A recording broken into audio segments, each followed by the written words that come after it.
Boa noite a todos, sejam bem-vindos. Vamos dar continuidade então à nossa aventura, o nosso mito, a vivência aqui do Herói de Mil Faces de Campbell. Eu estava até conferindo agora para ter certeza, nós já passamos um pouquinho da metade desse livro. Estamos entrando na reta final. Acredito que mais 3 ou 4 semanas devemos fechar, que é como que o fechamento de tudo que fizemos até agora. Então, na medida do possível, eu peço que procurem estar presentes, porque é como se na hora do coroamento a gente não viesse. É a conclusão de toda a história que a gente vem desenvolvendo até agora. Hoje nós vamos fechar, então, o capítulo 3. Mas esse livro é tão mais grosso que o outro, vai fazer mais rápido? Nós estamos fazendo um capítulo por semana, né? Então, está sendo um pouco mais rápido, porque da outra vez nós fazíamos número de páginas, aqui estamos fazendo por capítulo. Então, hoje nós estamos fechando o capítulo 3, ficou faltando um pedacinho, mas um pedacinho muito importante, e vamos falar sobre o capítulo 4, que é quase que um resumo muito pequeno, onde ele dá uma chave geral de tudo que foi visto até agora. Eu sou professora de técnica de estudo e adoro síntese. Acho síntese uma coisa maravilhosa. Parar e resumir tudo que a gente viu até agora é sensacional para que a gente não perca o fio da meada. E o capítulo 4 ele vai fazer exatamente isso, a chave. Vai buscar as chaves que foram vistas até agora. Então, vamos lá. O nosso amigo Campbell, só para não esquecermos dele, o personagem do qual estamos falando. Relembro que vamos falar um pouco sobre ele na quinta-feira, lá na Livraria Cultura, sobre ele e outros grandes mitólogos do século XX. Então, quem vem acompanhando essa leitura, eu acho que vai ser bem interessante. E aí, vamos lá. Estávamos no subtema 4, onde ele falava sobre a passagem pelo limiar do retorno. Vamos só nos localizar? Nunca é demais fazer um mini resuminho. O cidadão está vivendo uma vida banal, recebe o chamado da aventura, que é aquele momento onde ele tem condições de superar os seus próprios limites de consciência. A gente às vezes pensa, é para enfrentar um dragão. Cada um tem o dragão que pode e que merece. Ou seja, o dragão é sempre aquele obstáculo que eleva a nossa consciência para o próximo degrau. Ou seja, nós estamos constantemente enfrentando esses dragões que puxam a gente para o crescimento. E lembrem que ele fala, eu acho isso muito oportuno, que o fato de haver dragões na nossa vida não é uma condenação nem um castigo. Significa que aquele degrau foi esgotado. Significa que é hora de crescer. Então é um bom sinal. É como se os problemas nos honrassem de estarem na nossa vida, porque consideram que temos estatura para levantar a perna e subir aquele degrau. Seria um absurdo colocar na nossa vida um degrau que nós não tivéssemos condições de subir. Seria uma incoerência, só isso já mostraria que o universo é caos e não cosmos, não obedece a uma ordem lógica. Então, o chamado significa sair de uma zona que está mais ou menos dominada e passar para o degrau seguinte. Provas são oportunidades. As provas do nosso filho no colégio, a gente sabe, são para promovê-lo para a série seguinte, para que ele tenha um maior domínio sobre as disciplinas escolares. Não são castigos. Mas na nossa vida cotidiana, nós constantemente, e me incluo nisso, não me coloco à parte, constantemente achamos que as provas são algum tipo de injustiça, que nos perseguem, ao invés de serem benéficas, são castigos. Lembro que Platão dizia que quando consideramos algo como uma injustiça, só essa legenda que colamos sobre as experiências já faz com que a gente não aprenda nada com elas. Quando você considera que elas podem ser uma oportunidade, começamos a aprender as regras do jogo. Começamos a crescer a partir das experiências. Então ele vai falar que a chave da compreensão do mito e do símbolo é que os dois mundos são um só. E isso é muito importante. Praticamente esse pedacinho final ele fala disso. Os dois mundos, que é o mundo das essências, da realidade, e esse mundo da aparência, são um só. Não são duas coisas. A gente colocou isso na nossa cabeça, uma certa dicotomia, né? Um mundo celestial dentro de um perfil teológico, religioso, um mundo celestial e esse. Um mundo espiritual e um mundo material, como se fossem duas coisas, inclusive, em guerra entre si. As duas estão aqui, agora, e não estão em guerra. Só quem está em guerra é você, que não aprendeu a viver nos dois mundos ao mesmo tempo. Existe um mundo de essências e um mundo de aparências, que estão entrelaçados um com o outro. Às vezes eu acho engraçado que a gente pensa que, o mundo espiritual é agora, algo para ser vivido depois da morte. Como assim? Se você não viveu ele em vida, não vai viver depois da morte. Ou o mundo espiritual está aqui agora, ou ele não está em lugar nenhum. Ou seja, as duas realidades são entrelaçadas e para serem vividas simultaneamente. Porque se você não vive uma, você não entende a outra. Você vive uma realidade capenga. Uma das pernas da vida falta. Numa você tem um sentido e na outra tem a manifestação desse sentido em provas e em experiências. Se você não tem o sentido, as provas ficam caóticas, parecem uma perseguição. Se você tem o sentido e não tem as provas, vira mera teoria. Então, os dois mundos estão entrelaçados. Espírito e matéria não estão um em cada canto, estão os dois aqui. O físico e o metafísico. Já já vai ficar mais claro isso, vamos com calma. O além é só uma dimensão desconhecida do mundo em que vivemos. A exploração do mesmo e a volta resume a façanha do herói. Quando você olha para algo e pergunta o que a vida está querendo me dizer com isso, você passou pelo limiar das provas. Porque a vida vai te trazer respostas para isso. Vai começar a te bombardear com sugestões de respostas. Quando você entra nessas respostas, entende e integra isso ao mundo, vive uma experiência dotada de sentido, você integrou os dois mundos. Gente, não tenham dúvida, uma das coisas mais bonitas, mas ao mesmo tempo mais perigosas, é fazer perguntas para a vida. Porque se você pergunta, ela vai responder mesmo. E vai responder com a língua dela, que é símbolo. Se você fica atento, você percebe que você movimenta o mundo à tua volta. Jung chamava isso de sincronicidade. Você movimenta o mundo à tua volta para te trazer respostas. Às vezes mais óbvias, às vezes mais sutis, e em geral mais sutis. Quando as respostas são muito óbvias, é porque você está muito surdo e a vida está gritando no teu ouvido. E às vezes ela é óbvia. Às vezes acontecem coisas que beiram o absurdo, mas são raras. Em geral são mais sutis. Mas faça perguntas e observe a vida se movimentando para te trazer respostas. Se você entende essas respostas e integra a tua vida, significa que você integrou os dois mundos. Entendeu isso? Lembra o exemplo da fila que eu dou para vocês, que é o mais banal e bobinho, mas serve. Por que eu sempre estou na fila que não anda? Porque eu não tenho paciência. Será que é isso? Vamos ver. Agora eu vou procurar desenvolver mais paciência, ter mais autocontrole, não considerar que a minha fila é especial, diminuir a minha autoimportância. Faço isso e começo a não viver mais essas experiências. Integrei uma situação com a sua resposta. Uma sombra com o objeto. Um símbolo com o seu significante.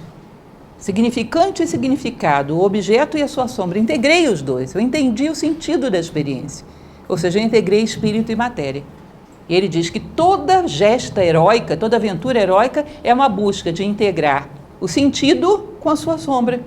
A essência da experiência com a manifestação dela na tua vida. Integrou, você tem uma resposta, aquilo é um degrau que você superou. E disso se trata, esses seriam os degraus que você vai subindo na vida. Cada degrau é uma integração daquilo que você está vivendo com o porquê daquilo que você está vivendo. Integrou os dois mundos, passa para o próximo. Até que nós cheguemos à integração final, onde nada mais esteja separado. Entenderam essa ideia? Ele vai trabalhar com isso em todo esse pedaço agora. O temor da perda da individualidade pessoal. Isso é uma coisa interessante. O homem que vai integrando o sentido da experiência, ele vai se tornando um agente da lei cósmica. E ele teme perder a individualidade. Isso é um assunto um pouco sutil, mas vai dar para a gente entender. Imaginem o seguinte, quando a gente pensa que existe uma grande lei no universo e que à medida que nós vamos ficando mais sábios, nós somos agentes dessa lei no mundo, ou seja, a gente não vai ter mais objetivos egoístas, a gente vai servir a justiça, vai servir a fraternidade, que não é um objetivo meramente pessoal, é um objetivo cósmico. Dá a impressão de que, bom, mas eu vou deixar de ser eu mesmo, o que vai sobrar de mim mesmo? Olha, no fundo, você deixou de ser você mesmo agora. Porque o egoísmo não é você mesmo, é um adereço. É como se fosse uma coisa que pregou em você, isso não é você mesmo. Aliás, é uma prática interessante que o próprio Jung recomendava, nunca se identifique com os seus defeitos. Eu sou assim mesmo, eu sou preguiçoso, eu sou egoísta, não, você está. Isso é uma aderência que dá para você se livrar. Em essência, ninguém é torto, é defeituoso. Nós somos uma peça perfeita do cosmos, do grande quebra-cabeça do cosmos. Então não crie identidade profunda com os seus defeitos. Você não é isso, você está. E dá para ir aparando essas arestas, evoluir é aparar arestas. E à medida que a gente apara arestas, naturalmente a gente serve a leis universais, que são universais, mas também são minhas. Você não vai perder a individualidade ao servir as leis universais. A tua essência é feita da mesma natureza que as leis universais. Aquilo que você é, ama as leis. O que não gosta das leis é essa deformação que a gente foi adquirindo por ignorância com o passar do tempo. Eu me recordo a primeira vez que eu li uma frase oriental, que eu tenho até um certo cuidado de usá-la, porque ela é danada para gerar má interpretação. Que é aquela história de que nós somos uma gota d'água correndo em direção ao oceano. Sabe por quê? A personalidade da gente arrepia, porque dá a impressão de que a gente vai se dissolver para virar oceano. Vai deixar de existir. E isso não é verdade. A sabedoria não é dissolver a gota d'água, é expandi-la até ela perceber que ela e o oceano são uma coisa só. Você não perde a individualidade, você perdeu agora. Você está recuperando, não está perdendo. Entendam? Porque essa forma mental é um impedimento que faz com que a gente coloque o pé no freio. Eu vou deixar de ser eu mesmo? Não, você vai passar a ser você mesmo. Você nunca foi até agora. O que você é o coletivo, é a moda, é o que todo mundo é. Existe uma coisa que é bonita dentro de uma escola de filosofia, gente. E isso é uma coisa que não sei por que me ocorreu agora, porque um dia desse alguém me perguntou isso. Por que você é de Nova Acrópole? Se existe uma coisa bonita dentro de uma escola de filosofia, não existe patrulha ideológica. Não existe pensamento oficial que você tem que ter. Dentro de uma escola de filosofia é proibido não obedecer valores humanos, ou seja, ser injusto, não ser fraterno, não ser humano, e ser pensado, ter preguiça de pensar. Essas duas coisas não pode. Se você segue valores humanos, porque toda filosofia é humanista, e cria sua própria elaboração, vê o mundo, elabora uma visão de mundo, ainda que ela não seja muito correta, a partir dela você vai crescer. Não existe patrulha ideológica dentro de uma escola. A ideologia de Nova Acrópole, todo mundo tem que pensar assim. Se tivesse, a maior parte de nós rebeldes que estamos aqui não estaríamos. Porque, na verdade, a natureza do filósofo é querer encontrar respostas para a vida e não aceita molduras para o seu pensamento. Não aceita molduras para a sua identidade. Isso é muito bom porque é um recado para 1000 perguntas nesse sentido que eu tenho recebido no YouTube. A escola de filosofia é linda, ela não tem patrulha ideológica. Ela te dá liberdade, ela exige que você seja você mesmo. Que a gente passe a ser aquilo que somos. Ser quem és sabendo, como dizia Píndaro. Ou seja, sabedoria não gera perda de identidade, gera conquista de identidade. Perda é isso que a gente tem hoje. Essa alienação de viver no coletivo e não sabe nem que vive o coletivo. Não é, nem tem consciência de que não é. Sabem aquele ditado popular de não sei, nem quero saber e tenho raiva de quem sabe? Eu acho assim muito engraçado. A lei da alienação é essa. Nem me conta, que eu não quero saber. Necessidades do mundo material podem esvaziar a palavra e demandar outro herói para renová-la, outra gesta para renová-lo. Ou seja, uma pessoa que teve uma experiência qualquer, profunda, que viu alguma lei da vida, que viu alguma coisa profunda, se ela não procura exercitar isso na sua vida e de vez em quando elevar a consciência para ir lá para o posto de abastecimento ideológico e relembrar quem ela aqui embaixo esquece rapidinho. O mundo danado para alienar a gente. Cai em necessidades da convivência, da sobrevivência, do pertencimento, de sei lá o quê, daqui a pouco não lembra mais de nada. É terrível como é que esse mundo ele provoca uma amnésia coletiva. Então, a gente teria que estar constantemente subindo para um posto de abastecimento de ideias profundas. Mais uma vez, não estou querendo fazer proselitismo nem propaganda não, mas está coincidindo de eu lembrar de falar umas coisas interessantes para vocês. Escola de filosofia, ao longo da história, sempre foi isso, posto de combustível de ideias elevadas. Porque a gente sozinha, eu não me garanto sozinha lá fora por muito tempo. Eu preciso de vocês. Eu preciso da escola, eu preciso vir aqui para a gente compartilhar coisas elevadas. Eu tenho suficiente consciência para saber que eu sozinha não me garantiria. Heróis completos se garantem. Nós não somos isso. Somos aprendizes de heróis, somos aprendizes de filósofos. Então, uma escola de filosofia, a gente se reforça mutuamente. Onde que um bando de gente desse se une para falar de valores? Para falar de consciência elevada? Onde no mundo? Vamos para qualquer lugar por aí, vamos ver onde as pessoas estão reunidas para falar sobre esse tipo de assunto. Uma escola de filosofia é um posto de reabastecimento da natureza humana, para que a gente possa mergulhar no mundo, aí vem aquela alienação, mas a gente volta, reabastece. Porque é terrível, o maior mal do homem é o esquecimento, dizia o mago Merlin, que ele sabia o que estava dizendo. Se eu estiver falando rápido demais, vocês me avisem, tá? Porque já houve algumas forças ocultas que me disseram que eu ando falando meio rápido demais. Então, por favor, sinalizem. Mais devagar, reduza a velocidade, senão vocês me multem. Como reduzir para a linguagem do mundo os pronunciamentos do além? Como expressar o vazio num mundo supostamente cheio? Isso é que mata. Porque quando você tem pessoas que têm necessidades, você pode tentar oferecer alguma coisa. E lembra que eu falei para vocês do sonho? Aquele sonho que eu tive, que sonhei que uma pessoa começava a dançar e eu entendi o que era o sentido da morte para aquilo. Se você tem uma visão simbólica, aí você tenta explicar isso. Quando a pessoa está predisposta a ouvir, ainda dá para fazer alguma coisa. Quando a pessoa percebe que tem uma necessidade, ainda dá para fazer alguma coisa. Mas num mundo que não percebe que tem necessidades, não vai dar. Pode parecer estranho para vocês, né? Porque uma pessoa que se sente vazia no mundo atual é tido como um desajustado. Para o filósofo, ele está no ponto certo, é uma coisa boa, é uma vantagem. Porque uma pessoa que sabe que está vazia, dá para você oferecer alguma coisa para preencher. Se ele acha que está muito cheio, não vai dar para colocar nada ali. Vocês devem conhecer a história da parábola da xícara de chá zen. Vou contar rapidinho, porque sempre tem umas carinhas de não sei que história é essa, então vou resumir. Que era um homem que procurava um mestre de sabedoria, procurava, indicaram para ele subir uma montanha, ele subiu e lá tinha um mestre realmente.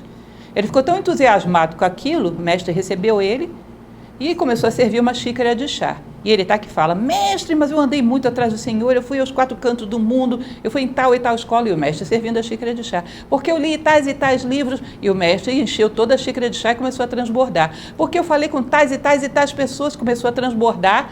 Daqui a pouco o chá bate nele, quente, ele assusta. Opa, o que é isso? Você está doido? Você não está vendo que está entornando? Aí o mestre diz, não sou eu que estou doido, é você. Você disse que veio aqui para aprender alguma coisa, mas você está aqui nessa xícara de chá, está transbordando. Como é que você quer que eu ponha alguma coisa? Então você percebe que sentir-se vazio do ponto de vista filosófico, oba, esse dá para eu falar alguma coisa, porque ele está buscando alguma coisa. Então, primeira coisa, que a pessoa tenha noção de que necessita de algo. Segunda coisa, que esteja disposta a pensar um pouco fora da caixa, considerar outras possibilidades, outros ângulos de visão para entender a vida. Aí dá para você tocar no assunto filosofia. Mas às vezes você sente que tem uma coisa muito boa para falar e não tem ninguém disposto a ouvir aquilo. Ou muito poucos. Essa é a dificuldade de comunicar esses dois mundos. Um pouquinho de sabedoria que você tem. Você tem pessoas dispostas a ouvir qualquer bobagem que você queira dizer. Falar mal de política, falar mal do governo, falar mal do vizinho, tudo tem ouvidos dispostos a isso. Mas falar de uma experiência profunda de vida interior que você teve, mas você é vaidosa, hein? O que você está querendo? Está querendo parecer muito boa? Nossa, que coisa mais estranha. Vocês percebem que não há muita predisposição para o positivo? Para o negativo, sim? Então ele fala que muitas vezes grandes mestres, o próprio Buda, numa certa passagem, se queixa. Como vou comunicar sabedoria? Ninguém quer ouvir. Como vou comunicar dos mundos? Você traz algo e não tem para quem entregar. Isso realmente é um processo delicado que demanda uma certa paciência. Porque você não pode obrigar alguém a receber algo que ele não queira. Problema do retorno. Então, a pessoa que retorna tem uma visão espiritual profunda qualquer, teve uma experiência que te tocou e você entendeu alguma coisa. Aí volta para o mundo. Como é que estão as pessoas? As pessoas estão ligadas a coisas passageiras e pessoas consumidas pela paixão. Ou seja, totalmente na superfície, a flor da pele, sem querer nada de profundo. Você sente como se aquilo não fosse destituído de valor nesse mundo. É a dificuldade de ir e depois voltar. Ele está falando do retorno. Tive uma experiência profunda, volto para o mundo, me sinto um desajustado. Então, para poder caber aqui, eu tenho que esquecer isso. Lembram da história que eu contava na semana passada, da amiga minha, que depois do parto teve uma experiência de visão de eternidade. E que eu vou contar isso para quem? Deixa eu esquecer, porque senão eu vou virar mais desajustada. Uma experiência de visão de um tempo além do tempo. Uma experiência que ou você esquece ou você está em maus lençóis. Porque comunicar isso ao mundo é complexo. Quem vai receber isso? Quem vai entender isso? E é engraçado que quando você conta isso para uma pessoa, isso faz sentido, você diz, faz sentido para alguém. Não é loucura. Sabe o que me lembra isso? O patinho feio quando encontra o cisne. Tem outro. Se eu sou doida, não sou a única. Pelo menos sou uma doida acompanhada. Isso é muito interessante. Isso é exatamente o histórico de um filósofo. É assim. Ele só percebe que ele não é doido quando encontra o outro. Ou se ele é doido, e é uma loucura coletiva, porque tem mais gente. A mensagem trazida é como um sonho noturno, que durante o dia parece tolice. Então é exatamente o que eu falava para você, tem um sonho super simbólico. Vou contar para as pessoas, é coisa de doida, esquece isso. No mínimo, você dormiu com o estômago cheio, teve um pesadelo, e vem querer me passar isso como se fosse coisa muito metafísica. Eu disse, isso não tem sentido. Larga de bobagem, isso é perda de tempo. Bom, ele vai citar um monte de histórias, é evidente, esse livro é recheado de mitos, alguns muito pouco conhecidos. Ele conta essa história que é considerada uma das mais conhecidas do folclore popular norte-americano, que é a história de um cidadão chamado Wright Van Winkle, acho que é assim, que ele adormece no pé de uma montanha, encantado por uns anões, fica 20 anos dormindo. Aí ele volta para a aldeia dele, ele acorda, ele acha que era o dia seguinte, e volta para a aldeia dele todo contente. Aí chega lá, Deus salve o rei, era o rei George, os Estados Unidos já eram independentes, não tinha mais rei nenhum, todo mundo ficou olhando para ele. A arma dele estava enferrujada, o filho dele era do tamanho dele. Ele olha, mas que mundo é esse? O que aconteceu? Ele diz que isso é uma experiência um pouco parecida com essa da gente ir numa outra dimensão, ver alguma coisa, quando volta para cá, parece que a gente não cabe muito no mundo. Ele diz que é um sintoma de sabedoria caber nos dois mundos. Sabe o que é a criança que acredita no Papai Noel? E você sabe que não existe o Papai Noel, mas é capaz de entrar no sonho dela com respeito? É assim mesmo, Papai Noel, um senhor muito bonzinho, que traz presentes. Você sabe que isso não é uma mentira, é uma verdade que ela necessita. E você sabe transitar por esses dois mundos, sem ferir, respeitando os cânones dos dois. Ele disse, é uma característica de um sábio. Ele vê alguma coisa de real, mas ele volta para o mundo, ele entende a fantasia das pessoas, a necessidade de fantasia das pessoas e pisa com cuidado, diplomaticamente, não sai destruindo tudo. Porque ele sabe que a grande arte do sábio é não dizer nem uma palavra mais, nem a menos do que o homem pode entender. Lembra que eu contava para vocês, às vezes eu faço referências, eu sei que alguns não estavam em todas as palestras, mas de qualquer forma estão todas saindo no YouTube, da Marie-Louise Van France, que era discípula de Jung. Ela diz que chega, ainda muito jovem, para poder aprender com Jung, e Jung fala de uma paciente que dizia que tinha ido à Lua. Aí ela diz, mas essa é louca, essa sua paciente, né? Ele diz, não, ela realmente esteve na Lua. Ela entra em choque, porque ela tinha vindo de longe para ser discípulo de um homem que era famoso, e o cidadão acreditava que a paciente tinha ido para a Lua, devia ser mais louca do que a paciente dele, né? Mas, o que eu faço? Vou-me embora, fico. Aí ela diz que deu um clique na cabeça dela. Esse homem, ele sabe o que ele está falando. Ele não está falando da Lua, satélite ali fora. Ele está falando de alguma coisa periférica na psique dela, que é a Lua para ela. E que ela realmente teve contato com isso, ela esteve na Lua. Isso para ela não é que seja para ela, isso é uma realidade. O que simbolicamente a Lua representa dentro dela, ela esteve lá. Ela disse que se não tivesse entendido a língua de Jung, porque ele não explicava, ela teria ido embora, nunca mais teria pisado lá e teria perdido a oportunidade de ser discípula dele. Se ela não falasse linguagem simbólica, ela teria perdido a oportunidade de conviver com Jung, porque Jung levava isso tão a sério que ele não explicava. Vai que alguém dissesse para ele que a paciente dele não tinha estado na Lua, ele ficava zangado. Foi, claro que ela foi, porque realmente foi.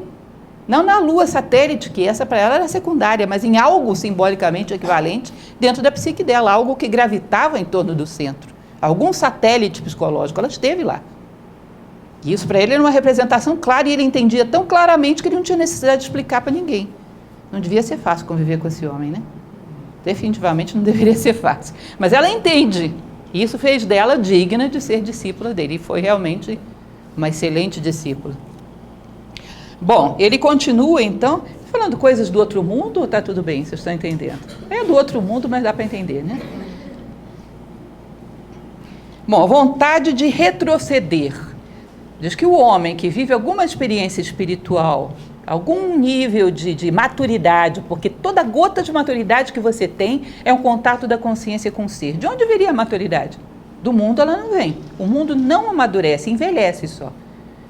Alguma coisa que te amadureceu, alguma coisa que te deu uma visão mais profunda da vida. Na hora que você volta para o mundo, você diz, não dá, desisto. Joga a toalha, eu não quero ficar nesse mundo. Não há quem aguente. Dá vontade de voltar para trás e virar um beduíno no deserto, se isolar. Aí ele conta novamente aquela história da deusa Sol no Japão, Amaterasu. Que quando a Amaterasu sai da caverna, que ela vê o mundo, ela diz, vou voltar para a caverna. Dá não. desisto. Aí os deuses amarram uma corda atrás dela e dizem, daqui você não retrocede.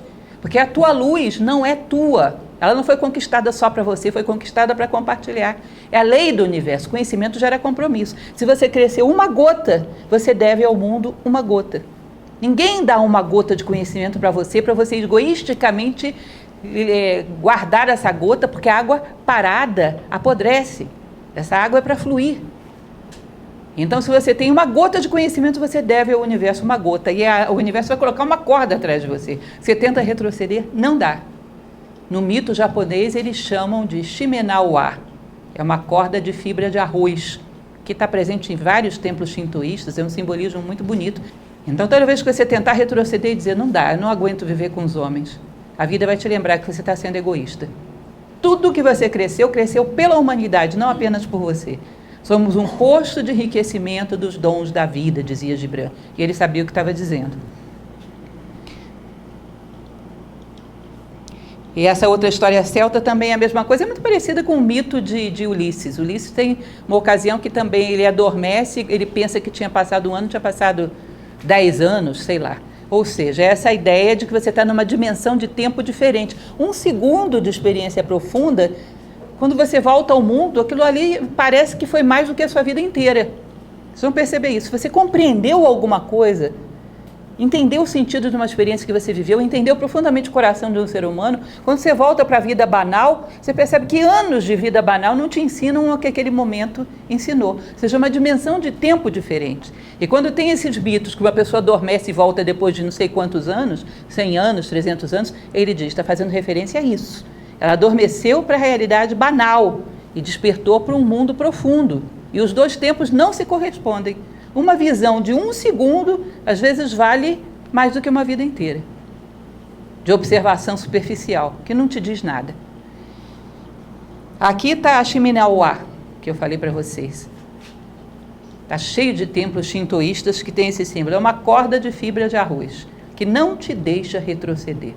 Aprendeu alguma coisa, é para compartilhar com o mundo. Bom, ele vai voltar àquele assunto de que quando o homem entra no mundo banal, por muito que ele tenha tido experiências profundas, se de vez em quando ele não volta lá para reabastecer, o sabor dos frutos temporais vai fazer com que ele esqueça, caia na banalidade de novo. Nós somos terríveis para cair na banalidade. Falei para vocês que numa escola como a pitagórica, a platônica, a aristotélica, um monte de escola filosófica que houve por aí, eles recomendavam o diário. Exatamente para de vez em quando você ir lá dentro e reabastecer das ideias que valem, das ideias essenciais. Porque o homem, muito tempo virado para fora, esquece de tudo. Deixa-se tingir pelas cores do mundo e esquece tudo aquilo que de profundo ele viveu. É fácil esquecer. Porque para o mundo isso não tem serventia nenhuma. Ninguém te pergunta por isso. Isso não atende os protocolos da moda, nem do status, nem de nada. Para você esquecer disso não custa. Daqui a pouco você não lembra mais quem você é, se mecaniza. Ele vai falar de uma coisa muito interessante, que vários mitos, vários contos, ele inclusive adiante no próximo parágrafo, ele fala de um conto que eu nunca tinha ouvido falar na minha vida, que é de um príncipe árabe e uma princesa chinesa, que se encontram num sonho, Kamar e Budor. Esse Kamar e Budor, quando eles se encontram no sonho, eles trocam os anéis.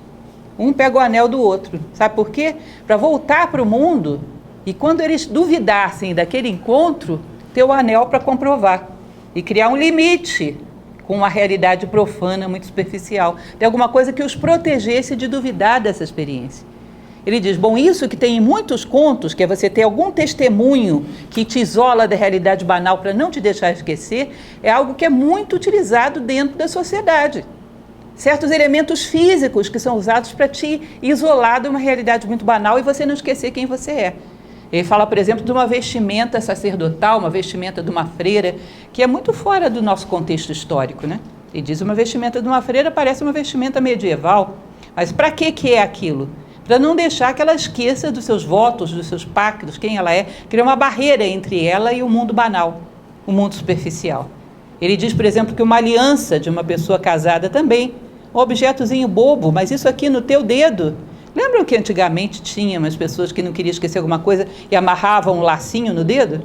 Que coisa ridícula uma pessoa com um cordão amarrado no dedo. Mas aquilo incomodando no dedo relembra ela alguma coisa, não deixa que ela esqueça. seja um artifício físico para criar uma barreira entre você e a alienação, entre você e a superficialidade. Ele diz que tem várias coisas que são assim. A elevação do ator no palco, ele diz que foi criada exatamente para o ator criar um limite entre o público, a vida banal, e o palco, que é o personagem que ele está revestindo, que ele está encarnando, representando no mundo. E ele vai falar uma outra coisa muito interessante, que eram alguns povos que não deixavam o seu rei pisar no chão. Exatamente porque se ele pisasse no chão, ele se considerava um homem do mundo banal. Então, para ele relembrar sempre que ele representava uma lei universal, que ele não era um homem comum, não pisava no chão. Devia ser uma coisa trabalhosa, né? Acho que quando ele andava na rua, andava carregado no palácio, tinha tapete para todo canto, ele não podia pisar no chão. Se ele pisasse no chão, ele virava um homem do chão, um homem do mundo material. Então, aquele artifício físico trabalhoso era um auxiliar da consciência. Parece absurdo para a gente, mas tinha sentido. Não te deixar esquecer dos teus pactos, do teu compromisso, um auxiliar para a tua consciência. De tal maneira que você não duvide que o outro mundo existe. Mantenha um contato com ele. Ele vai contar essa história desses dois príncipes, que é muito bonita e retrata exatamente isso, a troca dos anéis, que é uma testemunha da existência real do sonho. Para que num determinado momento eles consigam recuperar esse sonho e unir os dois mundos. O seu compromisso e esse mundo material sejam unidos. O mundo espiritual e o mundo material sejam unidos numa única experiência. Um homem que consegue ser espiritual no mundo físico e ao mesmo tempo entender as leis do mundo físico é um sábio. Transitar bem pelos dois mundos.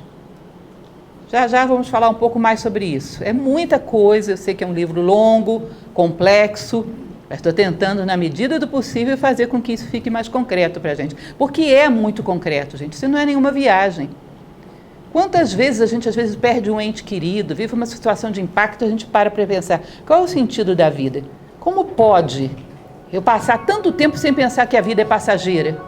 Isso gera na gente impacto, uma experiência forte. Mas aquele momento, dias depois, a gente não lembra de mais nada. Eu me recordo que muitos anos atrás, um aluno meu chegou na escola e ele disse, olha, eu jamais seria filósofo se não tivesse acontecido um fato muito forte comigo. Ele dizia que ele era muito jovem e tinha uma prima que era uma jovem muito bonita e que ele era apaixonado por essa garota por muitos anos. E que um dia aconteceu uma tragédia, um acidente de trânsito e essa menina morreu. E ele, no enterro dessa parente dele, ele disse que olhou e disse, o que é que eu amava? É esse corpo que está em cima dessa mesa? Ou é alguma coisa que está mais além? Como eu posso amar um corpo? Um corpo não é nada, a mesma coisa que amar uma mesa, uma cadeira. Ou eu amava nela alguma coisa que eu não sei para onde foi. O meu amor era projetado em quê? Onde está essa coisa que eu amava? Ele disse que isso foi uma inquietude tão forte para ele que ele teve que encontrar uma resposta. Aí foi atrás da filosofia. E conseguiu manter esse impacto a ponto de gerar uma atitude e fazer com que ele realmente fosse em busca de respostas. Porque imagina um impacto de consciência como esse, que é forte para um quase adolescente. Se ele cai na alienação dos adolescentes, poderia, dias depois, nem lembrar mais disso. Mas ele conseguiu manter esse impacto presente a ponto de dar uma direção para a sua experiência futura. Nós temos impactos, não precisa ser nada tão trágico, mas às vezes a vida gera em nós impactos de realidade. Mas nós nos alienamos. Uma semana depois não lembramos mais daquilo. Quer ver um momento onde a gente costuma ter impacto de realidade? Ano novo. Que a gente para pensar, não fiz nada nesse ano, né? Pois é, tem que repensar a minha vida. Um ano é muita coisa para não fazer nada dos meus sonhos, não realizar coisa nenhuma. Ótimo. Dia 3 de janeiro, no máximo, ninguém lembra mais disso. Esse é que é o problema, da alienação, de cair na mecanicidade e esquecer desses contrastes, desses pontos de consciência. Não conseguir fazer com que eles gerem mudanças na vida. Senhor dos dois mundos, é o sábio que eu falei para vocês. Tem liberdade de ir e vir em ambos sem contaminá-los. Isso é talento do mestre. Um mestre de sabedoria é aquele que conhece o código dos dois mundos e sabe transitar pelos dois. É o mistério do livre trânsito. Campbell tem umas expressões que eu acho ótimas. Essa eu não vou esquecer mais. O mistério do livre trânsito é o nome que ele dá à sabedoria. Transita pelo mundo espiritual e material, entende que os dois são a mesma coisa, não tem conflito, sabe comunicar muito bem, isso é um sábio. Não tem nenhum trauma. Quando ele fala com os homens, ele sabe falar a língua dos homens. Quando fala com os sábios, fala a língua dos sábios e se comunica muito bem nesses dois mundos, transita bem. Ele vai falar da transfiguração de Cristo, testemunhada por 3 discípulos, e a transfiguração, nossa, que palavra difícil, de Krishna, num livro chamado Bhagavad Gita, diante do seu discípulo. Esses mestres, diante de um discípulo, ou de 3 discípulos, eles se mostram como seres divinos. Ou seja, eles estavam em 2 mundos ao mesmo tempo. Eram um ser divino, mas ao mesmo tempo tinham um corpo e estavam no mundo. E sabiam comunicar bem as 2 realidades, não enlouqueciam. Sabiam comunicar bem. Bom, é claro que aí a gente está falando de 2 personagens grandiosos, né? Mas às vezes na história você tem pessoas menores que conseguem fazer isso. Tem visões elevadas e ao mesmo tempo descem no mundo e conseguem se comunicar com as pessoas de forma simples. Eu não posso deixar de lembrar, porque isso eu acho um exemplo que foi muito interessante para mim, embora eu não recomende muito isso como literatura, não acho lá 100%, mas o exemplo é interessante. Na obra de Carlos Castanheda, já falei um pouco para vocês a esse respeito, que era um antropólogo americano que um dia vai para o México e conhece um índio chamado Dom Juan, descendente da tradição tolteca, que era um sábio. Quer dizer, sábio, era um mestre de um certo grau, tinha um certo grau de sabedoria. E ele, muito arrogante, estudante norte-americano com um indígena mexicano primitivo, vocês imaginam a arrogância. E o mestre olhou para ele e falou: esse rapaz não sabe nada, mas é bem intencionado, deixa eu ver se eu ensino alguma coisa para ele. Aí aceitou ele como discípulo, ele ficou lá uns anos, depois voltou para a terra dele, Chicago, se não me falha a memória. E ele disse que tudo que ele aprendeu, aprendeu aí. Aí lá pelas tantas, num dos livros dele, porque são muitos, ele diz: um dia, Dom Juan, o índio, que vivia lá no meio do nada, com uma vestimenta de índio, uma vida muito primitiva, escreveu para mim e disse: eu vou aí, preciso resolver um problema, sei lá, um problema legal qualquer que ele tinha, preciso ir aí. Aí o Castanheda, que o estimava muito, se preparou para recebê-lo muito bem, mas imaginou, eu andando em Chicago ao lado de um índio mexicano, esse negócio vai chamar um pouco a atenção, deixa eu me preparar psicologicamente, para adaptá-lo à civilização. E vai para o aeroporto esperar um índio. E ele espera, cadê índio? Não vê índio nenhum, e não viu ninguém. De repente uma pessoa toca no seu ombro, quando ele olha para trás, dava um choque. Porque diz que Castanheda estava de terno e gravata, cabelo brilhantinado, penteado para trás, era um gentleman. Ele olhou e falou: o que é isso? Como é que o senhor está com essa forma? Ele disse: ué, você acha que eu me identifico com alguma forma? A forma serve para ter eficiência em determinado contexto, mas eu sou muito mais do que as formas. Por que eu apareceria vestido de índio em Chicago? Eu não sou as formas. Eu sei transitar pelo mundo e me adequar às formas que são mais eficientes dentro de cada contexto. Mas eu não estou identificado com formas, por que me identificaria? Eu achei isso tão interessante, porque é um cidadão que sabe buscar os seus propósitos em Chicago ou no interior do México, onde estiver, não está identificado com a epiderme, entende? A forma, bom, eu manejo, assim como eu falo uma língua num país, outra língua em outro, mas me comunico, cumpro com o meu propósito. Isso que ele fala desse mistério do trânsito nos 2 mundos. Um sábio não está identificado com a superfície, ele tem profundidade. E a superfície ele embala conforme o gosto do freguês. Ele é capaz de transitar por todos os mundos onde ele necessite transitar. Eu achei isso o máximo, muito interessante. Aqui esse desenho maravilhoso é uma obra pós-contemporânea de um autor não reconhecido ainda. Ou seja, eu mesma sou muito boa desenhista. Os que têm sensibilidade artística devem ter reconhecido o talento. Como eu não achei um desenho, não sabia fazer um desenho do jeito que eu queria, eu fiz essa coisa maravilhosa para vocês. Apenas para que vocês entendam algumas das chaves numéricas que representam isso. A estrela de 5 pontas, o pentalfa de Pitágoras, é quando surge um 5º elemento, um pouquinho de consciência humana acima do quaternário, que é corpo físico, corpo energético, corpo emocional e corpo mental. Surge um 5º elemento, que é um pouquinho de espiritualidade.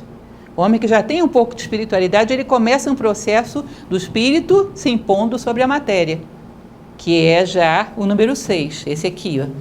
O espírito se impondo sobre a matéria. Depois que passa isso aqui, o que vai acontecer? Ele harmoniza espírito e matéria, que nasce a estrela de 6 pontas, e descobre o centro, que é o divino, que Deus está tanto em espírito quanto em matéria, ambos são sagrados, ou seja, descobre o centro da estrela de 6 pontas. E em seguida ele descobre que esse centro dele, a sua essência divina, é um fio que passa por dentro de todos os seres do universo. Ou seja, que a sua essência não é só sua. é una, é de todo o universo. E aí chega ao símbolo do 8, que é o símbolo da eternidade. Muito simplificadamente, porque eu não vou entrar em numerologia pitagórica aqui ou nada parecido, para que vocês percebam que isso que o Campbell está falando é um processo de consciência, que é de sacralizar todas as nossas expressões, uni-las segundo uma única lei, saber transitar pelos dois mundos, saber alinhá-los segundo uma única lei e encontrar o centro divino de onde tudo emana.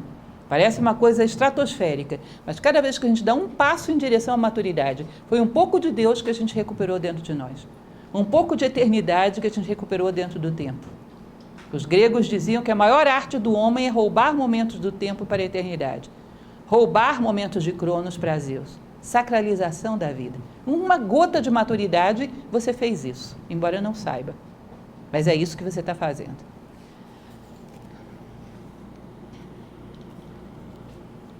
Ele vai dizer que essa questão simbólica da transfiguração, que é uma pessoa que parece uma pessoa comum e de repente se mostra como um Deus, é tão comum na história, tantos episódios acontecem, que não importa você saber se esse ou aquele outro foi histórico. Ele diz, um mito é dotado de tanta realidade que não interessa se houve um personagem histórico com aquele nome que viveu aquilo. O mito em si é suficiente para transmitir uma realidade. Talvez não fique muito claro isso para vocês, eu trouxe a história do mito do rei Arthur. Eu estou cansada de dar essa palestra e vem aquela polêmica que existe no meio acadêmico internacional. Existiu Arthur ou não existiu Arthur? Ah, porque foi Ambrósios Aurelianos, foi Arturos, foi não sei quem. Olha, se ele não existiu como pessoa, ele existe como ideia. E cada vez que alguém se inspira nele, ele veio ao mundo. O mito não precisa ter existido historicamente para te ensinar.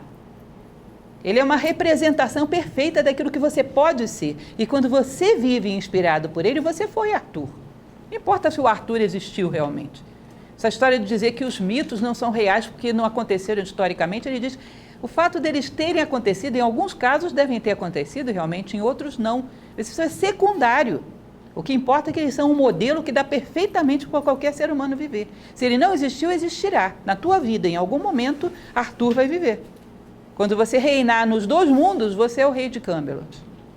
O rei que voltará, que esse é o epíteto de Arthur. Então, a historicidade do mito, que ele diz que existe uma enorme polêmica em relação a isso, é um negócio muito secundário. Se ele não foi, vai ser. Na hora que você entender, você vai ser Arthur. Então, viveu Arthur em você.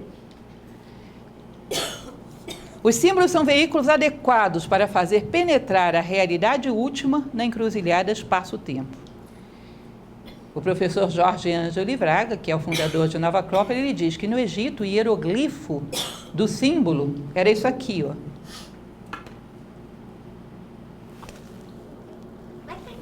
Caiu. Está funcionando ainda. A hora que a Zasu compra o microfone, eu quebro ele. Enfim, mãos em concha. Significa o quê? Se você tem uma pomba, a representação pomba é a mão em concha. O conteúdo é a paz. Entendem? A representação yin e yang, que é o tal, é uma embalagem. A ideia é a harmonia. A ideia é espiritual, abstrata. O símbolo é uma representação física que embala bem aquela ideia, que dá para as pessoas, num determinado espaço-tempo, entenderem. Daqui a pouco a gente esquece, aí tem que criar outro símbolo. Então, o rei Arthur talvez hoje não inspire mais tanto, esteja precisando de outros heróis para representar um rei espiritual, nobre. A Grécia criou seus próprios símbolos, não imitou os do Egito. Por quê? Era mais fácil para um grego entender símbolos gregos do que símbolos egípcios. Ou seja, o símbolo é uma embalagem de uma ideia eterna. É uma embalagem adequada para os homens de um certo contexto entenderem. Por isso é tido como mãos em concha, é representado dessa forma. Dá para entender? Então, a representação egípcia do símbolo é mãos em concha, uma embalagem adequada de uma ideia eterna para um certo contexto histórico. E se você sabe ler através dela, você tem acesso a alguma coisa que é eterna, que está além do tempo. Aprender filosofia é alfabetizar-se na língua da vida. Aprender a ler os símbolos, porque mitologia e filosofia estão estreitamente associados. Eu não acredito em filósofo que não tem visão simbólica. Aprender a ler a língua da vida e ver o que ela está querendo te dizer, porque a vida é inteiramente pedagógica. O símbolo se expressa como chave temporal. O homem cósmico, isso aqui é muito interessante que ele fala, ver o homem cósmico, o modelo da humanidade, se for um indiano que vai ter essa visão do modelo da humanidade, vai ver como um indiano, um judeu como um judeu. Ele vai falar de um grego ou de um japonês como um grego ou um japonês. Há que entender que o símbolo não é idêntico à ideia, ele é uma vestimenta da ideia para aquele contexto histórico. Deixa eu mostrar para vocês. O que eu estou querendo dizer? Digamos que a pomba fosse uma ave que só existisse no Brasil. Então, esse símbolo fosse brasileiro, um símbolo brasileiro para a paz. Aí a gente diria, só o Brasil, ao longo da história, conheceu a paz, porque só a gente tem pomba? Não, nos Andes seria o condor, em outros lugares seria a águia, em outros lugares seria, sei lá, o falcão. Não confundir o símbolo com a ideia que ele representa. O símbolo é só uma vestimenta da ideia mais próxima de nós, para a gente entender. Se a gente se confunde o símbolo com a ideia, a gente se acha dono da ideia. Então, só os brasileiros entenderam o que é a paz. Meio duvidoso isso, né? Ele diz, olha, a história está cheia de símbolos, que as pessoas confundiram com a ideia, disseram, só nós entendemos tal coisa, porque esse símbolo é nosso. Esse ser é hebraico, esse ser é chinês, esse ser é celta. Então, nós somos donos da ideia. Não, vocês são donos só dessa embalagem. Mas a ideia se veste de várias formas. Ela tem um guarda-roupa grande. As ideias se vestem de muitas formas para os homens a entenderem. Eu, inclusive, coloquei aqui um livro que eu acho muito bonito, que é de um autor chamado Walter Friedrich Otto, A Teofania, que ele diz, olha, as ideias se vestiam de deuses gregos, por quê? Porque o homem que tinha que entendê-las era grego. Se fosse de outra nacionalidade qualquer, elas se vestiriam de outra forma. Mas elas se apresentavam com rostos gregos, porque era a melhor maneira do grego entender. Então, não confunda a vestimenta das ideias com a ideia em si. Nós não somos donos das ideias. Simplesmente temos determinados símbolos através dos quais elas são mais acessíveis para nós, mas não são os únicos. Se a gente entendesse isso, ele dizia, não haveria fanatismos na história. Ixi, isso é complicado que só. Não confundir símbolos com as ideias aboliria o fanatismo da história. Ele é pretensioso, né? Mas eu acredito que ele tem uma dose de razão. Então ele fala sobre esse conflito entre as personalidades de Deus, entre as roupas de Deus. Deus entre os egípcios se vestia de amarelo, Deus entre os celtas de azul. Então o Deus universal é amarelo, não é azul, vamos brigar, aí nos matamos. Eu disse, se você compreendesse que isso é só a toga, não é Deus, porque Deus é uma ideia abstrata, perceberia que todos eles são vestimentas de um único ser. Não haveria esse tipo de conflito. Isso é falta de profundidade. Tomar os símbolos como a realidade última. Ele coloca uma frase, curiosamente, de São Tomás de Aquino, que diz o seguinte, pois somente conhecemos verdadeiramente a Deus quando acreditamos que Ele se acha além de tudo o que o homem possivelmente seja capaz de pensar de Deus. Ou seja, você pensou, é um símbolo. A essência de Deus é abstrata demais para caber na tua mente. Aceite como uma ideia eterna e universal. Você pensou, é um símbolo, é limitado. Portanto, não mata e morra por símbolos. Os símbolos são só uma vestimenta, não mata e morra pela toga de Deus. Em essência, não há como compreendê-lo mentalmente. Se você compreendeu, você está tratando com um símbolo. Bom, ele vai falar a respeito dos discípulos que chegam a presenciar a transfiguração. Quem vê a transfiguração de Jesus, quem vê a transfiguração de Cristo, não seja lá quem for, quem vê algo de espiritual é porque venceu em alguma medida o egoísmo. Se você está muito apegado à tua forma particular, você não vai ver a forma universal de nada. Então, o sintoma de um ser que chega a ver uma transfiguração, vê algo de espiritual. Aquilo que de espiritual você viu é do tamanho do seu altruísmo. Quanto mais você vence as fronteiras do eu, meu, para mim, tudo comigo, quanto mais você vence as fronteiras de se achar o centro do universo, mais a visão do universo como um todo você vai ter condições de ver. Ou seja, todo aquele que vê a unidade em algum momento da história é sinal de que tinha uma boa dose de altruísmo. É capaz de ver o todo, porque senão ele sempre vai ver um espelho seu projetado nas coisas. Ou seja, quem encarna Deus numa imagem particular, restrita, e acredita que ele está só ali, é porque projetou a si próprio. O seu egoísmo projetado nas imagens nas quais ele crê. Vocês entendem isso? Eu contava numa determinada palestra sobre Aladim, que é um mito muito rico, de um dos muitos das 1001 Noites. Vocês lembram que o Aladim da Disney, que todo mundo conhece, para não entrar em coisas muito complicadas, ele tinha 3 pedidos, e o terceiro qual foi? libertar o gênio, não foi?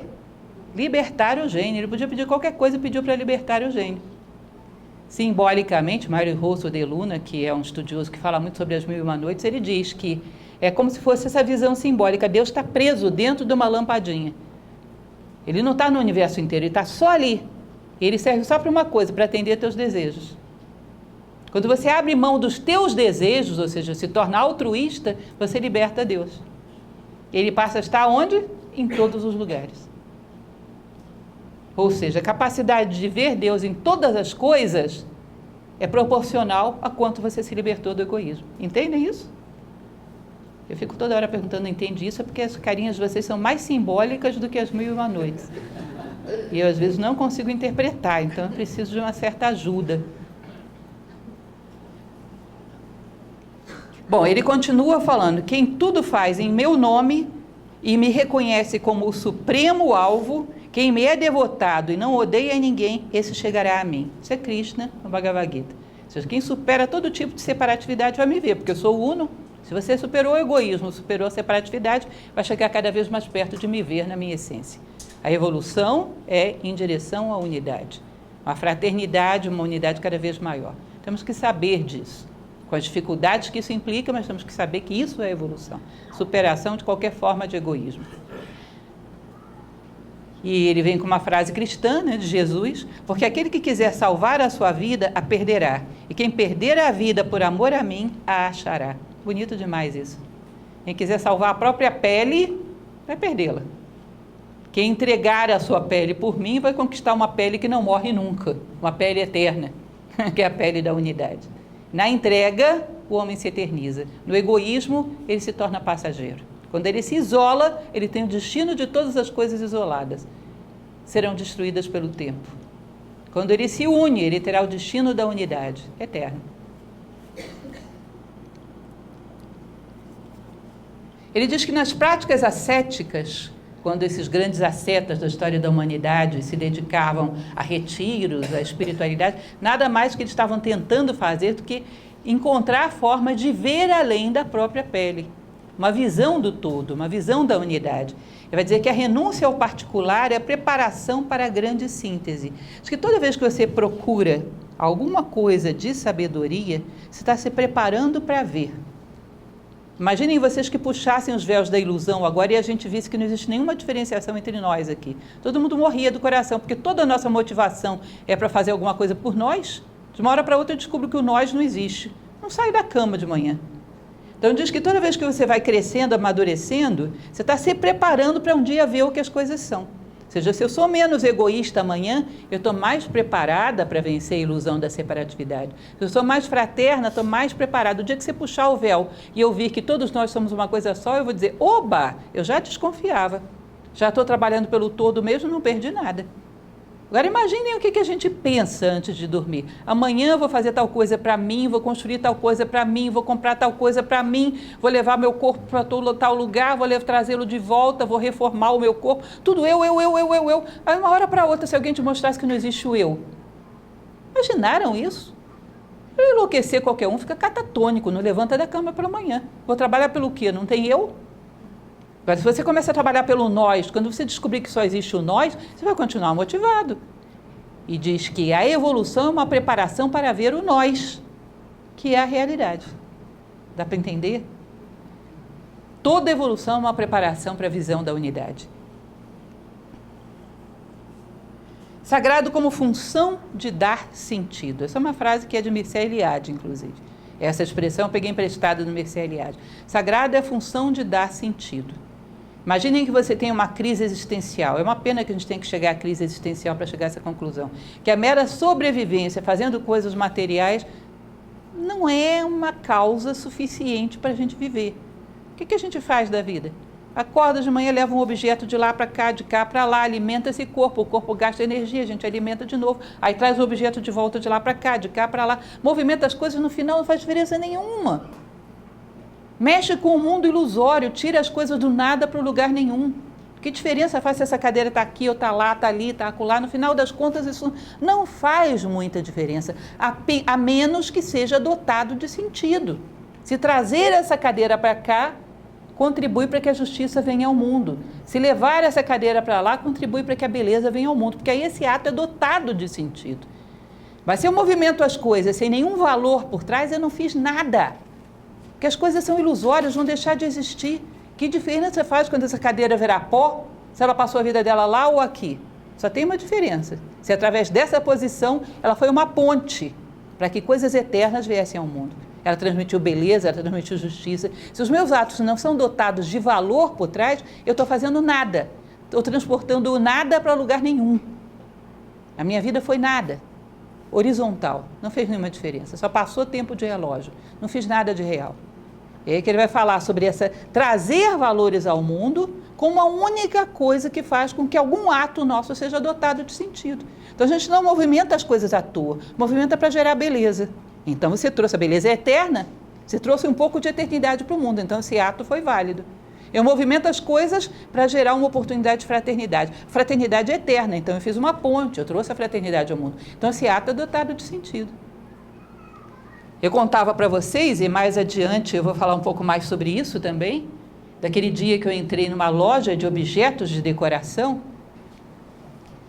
e os objetos eram, digamos assim, eu não sei que adjetivo usar para isso, eram vistosos, interessantezinhos. Mas a impressão que me deu é que é uma loja enorme, as pessoas retorciam as coisas até tirar delas qualquer possibilidade de sentido. Tinha um vaso que, se ele tivesse menos uma retorcida, ele lembraria uma onda do mar. Mas eles retorceram até o ponto dele não lembrar nada. Eu tenho a impressão que, às vezes, a gente esteriliza as coisas, a gente mobiliza as coisas até elas não simbolizarem nada. As coisas que nós fazemos são como aquela loja de decoração, às vezes destituída de qualquer sentido simbólico. Uma coisa é ter sentido simbólico, significa que ela trouxe algo de eterno ao mundo temporal, ela fez uma ponte, portanto ela foi válida. Uma coisa que não tem nenhum sentido simbólico, ela é estéril, e no fundo ela não existe, não é dotada de nenhum valor. Eu te falei essa palavra, porque de alguma maneira eu senti que você precisava que eu transmitisse um pouco de solidariedade, um pouco de amor, esse ato foi válido. Agora, eu mecanicamente te disse alguma coisa, eu não sei nem o que foi, simplesmente porque é costumeiro. Não aconteceu nada ali. Não houve nenhuma ponte. Os atos reais são aqueles que fazem ponte entre o mundo das ideias e o mundo concreto. Então, a gente vive um pouco como aquela loja de objetos de decoração. A gente distorce as coisas até elas ficarem estéreis e não representarem absolutamente nada. Então, eram vasos bons para combinar com estofado e com tapete, mas não lembravam nada. Não representavam ideia nenhuma. Eu falei, gente, bom, isso não é beleza. Beleza sempre tem que ser ponte. Tem que significar alguma coisa. Eu tenho que olhar para aquele objeto que eu te dei e lembrar alguma coisa. E a minha intenção está em que aquilo sirva de, como se fosse o anel lá da princesa, te lembre um outro mundo. Te lembre alguma ideia de beleza, de harmonia, de paz, seja lá o que for. Não só os objetos, mas também os nossos atos. Deveriam fazer ponte entre dois mundos. Senão não são nada. Bom, hoje ainda não vamos conseguir terminar. Dá sim, só falta um pedacinho. Vou avançar um pouquinho só e a gente fecha esse capítulo, pelo menos. Ele diz então que o homem liberto é aquele que não tem outra intenção nos atos que não que ele comunique dois mundos. Não tem desejos, não quer recompensas, não tem atos horizontais.